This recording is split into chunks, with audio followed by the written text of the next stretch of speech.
Canada's premiers ended their annual meeting united in their frustration with Ottawa. They say the federal government is sticking its nose where it doesn't belong. We just asked them to respect our jurisdiction, work with us. Just trying to exclude one of those parties from the table doesn't make sense, and we just want them to focus on their issues, and we'll focus on ours. But they also want more support from the federal government in some areas, such as immigration. And they say Ottawa needs to pony up more money for defence, which is federal jurisdiction. Alberta Premier Danielle Smith joins me now. Premier Smith, it's good to speak with you again. Hello, David. So Tim Houston says he wants the federal government to focus and be a better partner. Doug Ford says premiers are pissed. How would you describe the state of the Federation right now? Well, I would say that the premiers are aligned. That's quite an amazing statement when you consider that we've got a couple of premiers who are New Democrats, a couple who are Liberal, a few that are Conservative, and two that are not aligned. And what we're all committed to doing is working together to solve problems, and then trying to have some common areas that we can ask the federal government to focus on so that they can reach their commitments. A couple of the main things that came out was, I think we're very concerned about our relationship with the United States, and the United States has been pretty clear that they want Canada to meet their 2% NATO target. And we think there's lots of ways for the federal government to partner with us to build strategic and economic infrastructure to achieve that international goal, maintain our relationship with our allies, but also meet the needs of each province and territory. But, you know, Premier, the overarching theme coming into this meeting was for the federal government to respect jurisdiction, to stay in its lane, so to speak, which is a point you have made repeatedly since assuming office. But now the premiers are making demands on defense spending and how to deal with foreign policy issues. You're stepping into their lane while at the same time demanding they respect yours. Well, I guess this is the consequence of them being so unfocused. I mean, it is a bit absurd that they're the ones talking about school lunch programs and dentistry and pharmacare, and it's up to the premiers to take the leadership role in making sure that the relationship with our strongest ally and trading partner, the United States, is maintained, and to also prod and poke the federal government to meet its defense commitments. Look, I mean, these are economic issues as well, and you'll hear that very loudly and clearly from those who have a northern maritime coast that includes Manitoba, but also the three territories. They need roads, they need ports, they need electricity infrastructure, they need energy infrastructure, they need to be able to get their products, their critical minerals, not only mined but also brought to market. And so those are integrated. The fact that we can be a good friend and ally and trading partner with the United States, also meet their energy security concerns, also meet national security concerns, that the federal government just has to reframe that. And we think it's our job to help them to see it that way. Okay, but they've given a target of 2032 to hit the 2%. And I spoke with the Kirsten Hillman, Canada's ambassador to the United States, the other day, and she said they'd heard from the Pentagon and other senior government officials that they were happy with this, and NATO is happy with having the plan to get there, which was the NATO standard. Pierre Poilievre, who I believe is your preferred choice to be the Prime Minister after the next election, has said they don't see that target as important, that they won't necessarily hit it and they won't have a plan to do it. They see it as arbitrary. So what sort of a situation does that position by the opposition put Canada in should the government change?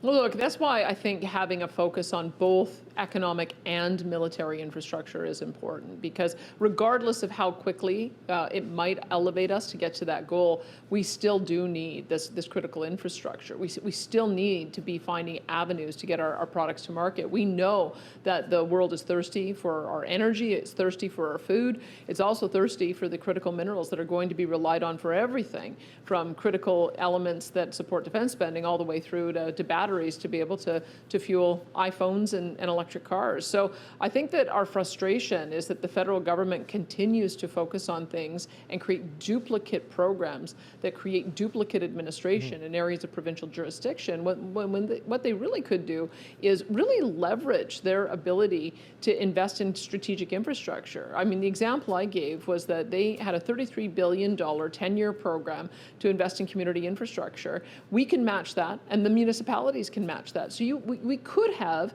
if they'd renewed that program, had $100 billion worth of investments, which would have been a major investment in improving our productivity and getting our products to market. And quite frankly, that is the federal government's job. Okay, I want to ask you about infrastructure, but I just want to focus one more time on defense. If hitting, as the Premier saying in their communique, Canada fulfilling its NATO obligation of defense spending is an important element of being a stable ally and a strong economic partner, If that's an important position for a Liberal government to hit, is it not also an important position for a potential future Conservative government to hit if our relationship with our most important trading ally is potentially at stake, which is the rhetoric I've heard coming out of Halifax? Sure. Yes. I mean, I would agree. It's important for both. I think what we're nervous about, we're watching the way things are going in the United States as well, and we're seeing that if there is the potential for a change in administration in the White House, I think there's going to be a much greater pressure put on Canada in order to be able to meet that target earlier. I think we saw with the recent NATO meetings that there was no way the Prime Minister was going to be able to walk away from that table without a commitment. He's given one, and I think it's just going to become a lot more urgent, especially if there's a change in leadership in the U.S. We're just preparing for that because every single one of us provinces relies on a very good relationship with our cross-border counterparts. We've got 10 or 15 states that we are major trading partners with to and fro, and I think every province will tell you the same. We don't want that relationship to be strained because the federal government in the U.S. retaliates against us because we're not meeting that military target. We're just trying to be proactive here, and absolutely, we will put the same pressure on the opposition leader if he also becomes Prime Minister. Okay, I want to talk about infrastructure. You talked about the 10-year Community Infrastructure Fund.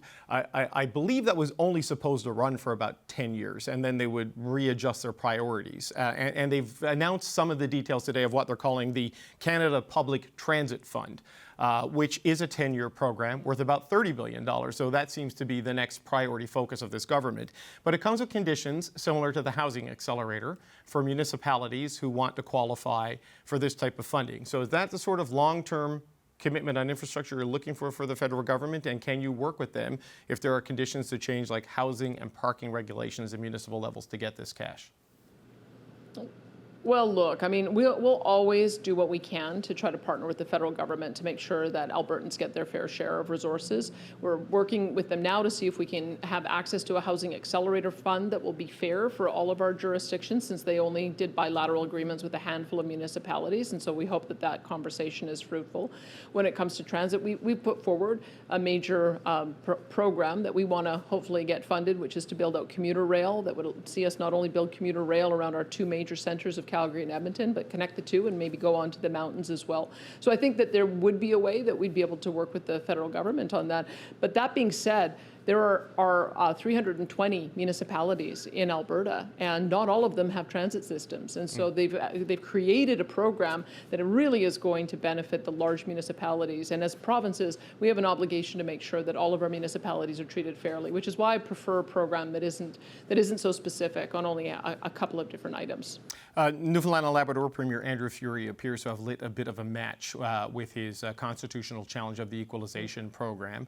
David Eby has suggested BC will get involved at some point, Saskatchewan as well. According to Scott Moe, Premier Legault said today he hopes to one day be off equalization and recognizes some of the challenges in it. You were highly critical of it. Where do you think this goes in terms of, will this be another united legal fight between the federal and provincial governments like we saw over carbon pricing, or has this become a political argument to play out between now and the next election? My preference would be that we would solve it from a political point of view. I mean, look, we had a referendum. 62% of Albertans who voted said that they wanted equalization taken out of the Constitution. Albertans don't believe that the program is fair. They don't believe it is working. I'd be quite happy to see no more checks going to Quebec as well, but there's going to have to be a phased period for that to happen. I think that we have a very constructive table at COF. I think we have been able to tackle some pretty hard issues, even though we come from different perspectives, and come to a conclusion. And so I think this solution probably is a political one. The fact that you've got myself and Saskatchewan, got Newfoundland and Labrador and BC all saying this isn't fair any longer. We've got to find a new way of doing this. That begins to create, I think, a bit of momentum. And so I will work with my counterparts to see if we can come up with a formula that's fair. It's not fair for a small population province like Newfoundland and Labrador to be a net payer to Confederation, and for Ontario and Quebec, the two largest provinces, to be net recipients last year. I don't think that's the way the program is supposed to work. It's not the way it was intended when it was designed, I don't believe. And so let's get it back to its original intention. I think the original intention is for the small population provinces who have less fiscal capacity because they've got fewer taxpayers, for them to be able to have the same level of services that you can have in the large provinces. Large provinces, really, they should have the fiscal capacity to take care of their own business. And so I think we have to be moving in that direction, and I'm glad to see more voices are saying something similar. So do you view a revamped equalization program as something that just cuts off Quebec and Ontario because of their size? Does it still take fiscal capacity into account when considering, because you can be a big population and have a rough economy because of whatever is happening in your specific jurisdiction. How do you see that working when you say, when Premier Go says, I don't want to get equalization checks again, he means he wants to grow his economy to the point that they're over the threshold. What do you mean when you say you think the checks should stop going there? Well, and I agree. I mean, I think that should be a pathway for everybody to grow their economy so that they can ultimately be self-sufficient. We wrote and issued a paper in April of last year where we showed the pathway that we thought we'd be able to certainly minimize the payments and then ultimately put provinces on a pathway to be weaned off it altogether. That would be about a 10-year program. I mean, we know that it takes time to do these kinds of adjustments, but what I don't like seeing is year after year after year, the program continues to grow even though the differences between the provinces is shrinking. And whenever there's leftover money, they just give it to the provinces that are recipient provinces. So that's a problem too, because that means that they're over-equalizing and they're not taking into account all of the different sources of revenue that are actually working to bring provinces closer together. It's a broken formula, and we certainly need to redraft it. Premier Danielle Smith, always appreciate the time. Thanks for joining us today. Thanks, David. Tim Houston is the Premier of Nova Scotia and the host of the summer meetings of the Premiers, and he joins me now. Premier Houston, welcome back to the show. It's good to see you. Thanks for having me. Appreciate it. A lot of frustration from the premiers about the federal government barging into your jurisdictions, essentially telling them to stay in their lane. But I look at what the premiers are asking for. You've weighed in on defense spending. You want a greater say in fisheries management. Don't you need to respect their lane as well, Premier? Yeah, for sure. Well, first off, the meetings, the COF meetings are an excellent time for all the premiers to get together and just talk about issues that they're facing and also opportunities. And it's a great table. It's a very collaborative table, so we can really focus on what matters to Canadians and hear those perspectives from across the country. So when we look at some of the federal government programs, you think of the school lunch program directly in the wheelhouse of the provinces. Many provinces already have school lunch programs. We're already in the process of organizing one. Wouldn't it be a greater impact and more effective for Canadians if they would work with us on those types of things instead of surprising the provinces with their own initiatives that risk not really getting the outcomes that they want. So for sure, we feel very strongly that we have our jurisdiction and they have theirs, and we can work together, but they need to respect our jurisdiction.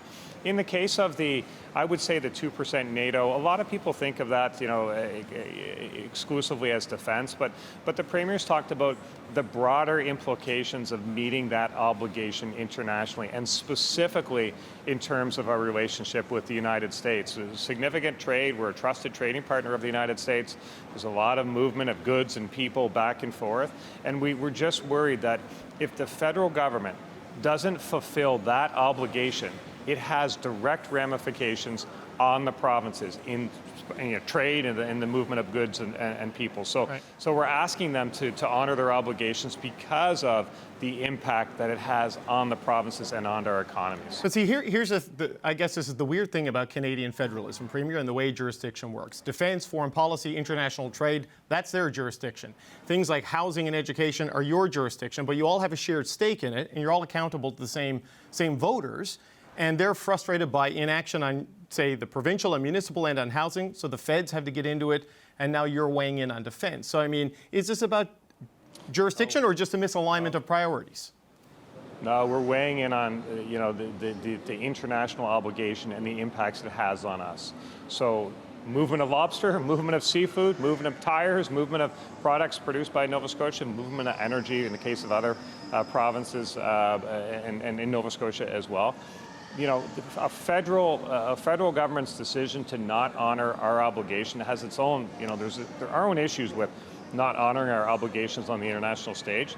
But then when you get right down into the impact, imagine if the United States, whatever the administration is, looks at Canada's failure to honor its obligations and says, here are the ramifications for that failure, Canada. We are now doing X, Y, Z, whatever that might be. And that hampers our ability, the ability of our citizens, of our companies resident in our areas to trade products. Then that has an impact on our tax revenues, and that has an impact on our ability to deliver services. So this is a big global picture that impacts every single Canadian, and it's just one that we want to remind them, hey, honor your obligations. That's a very Canadian thing to do, and we want them to do that as well because of the ramifications, the very direct ramifications it has on Canadians. So they've set the target of 2032, and that's the first time any Canadian government has committed to a specific date. You've written the Prime Minister saying, speed it up if you can, for the reasons you've outlined. Pierre Poilievre, who's the frontrunner to win that job in the election in the next year and a half, he said he's not going to hit that 2%, that he has no intention of doing it and thinks it's arbitrary. So what's your message to the Leader of the Opposition as the spokesperson for the Premiers right now? Just my message to all Canadians, regardless of where they sit or their job or their position, is that this is really important, and the Premiers see it as important. So, those are discussions we can have, but the first thing is to recognize the importance of Canada honoring its obligations on the international stage, but also recognizing that the failure to honor those obligations could have other ramifications, possibly unintended consequences on the economies and the trade of our country, but certainly of our provinces and territories. So it's just something we discussed. We discussed a lot of things. We discussed healthcare. We discussed all kinds of issues that are before us, and some are issues we sit down at that table and we say, what can we do? So what can we do on healthcare? That is a provincial responsibility. We hold each other to account. We share ideas on healthcare.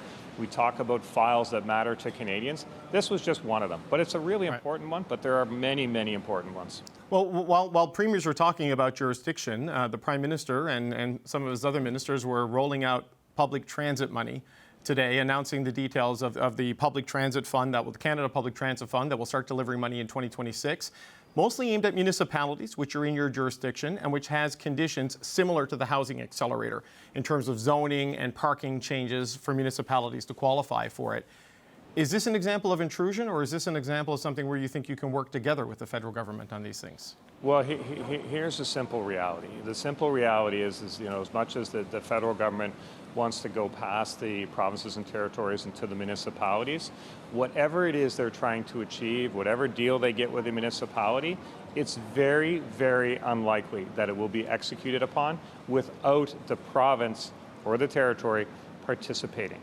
So they can dream up some schemes on housing, dream up some schemes on transportation, which are obviously very well-intentioned initiatives, and we support the intention behind those.